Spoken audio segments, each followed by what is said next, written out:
Hello guys, आपका स्वागत है हमारे जेके स्टडी स्टफ में। जैसा कि आप सबको पता ही होगा कि हमारे पास एक जगह से दूसरी जगह जाने के लिए बहुत सारे ऑप्शन होते हैं। जैसे कि अगर थोड़ी सी दूर जाना हो तो हम पैदल जा सकते हैं, और उससे भी ज़्यादा दूर जाना हो तो हम साइकिल, बस, कार, मेट्रो, ऑटो इन सब का यूज़ कर सकते हैं।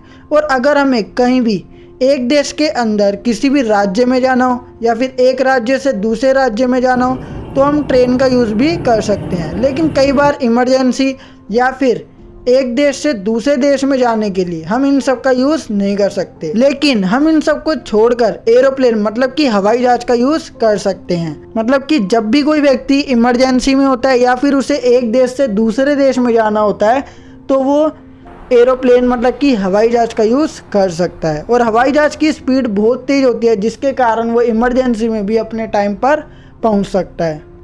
और हम इस वीडियो में बात कर रहे हैं एरोप्लेन से रिलेटेड कुछ बातें, जैसे कि एरोप्लेन के टायर में कौन सी गैस भरी जाती है और क्यों भरी जाती है।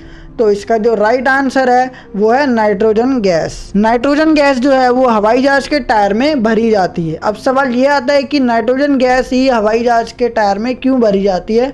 तो इसके पीछे भी एक साइंस है। जैसे कि आपने सुना होगा कि कई बार अक्सर हाईवे पर ड्राइव करने वाले अपने टायर में नाइट्रोजन गैस भरवाते हैं। ठीक इसी तरह हवाई जहाज में भी नाइट्रोजन गैस भरी जाती है। नाइट्रोजन गैस हवाई जहाज के टायर में क्यों भरी जाती है, तो इसका रीज़न है कि नाइट्रोजन गैस वो अन्य गैसों की तुलना में, मतलब कि दूसरी गैस जो भी होती है, ऑक्सीजन और भी गैसें, नाइट्रोजन गैस जो है वो अन्य गैसों की तुलना में सूखी होती है और हल्की भी होती है।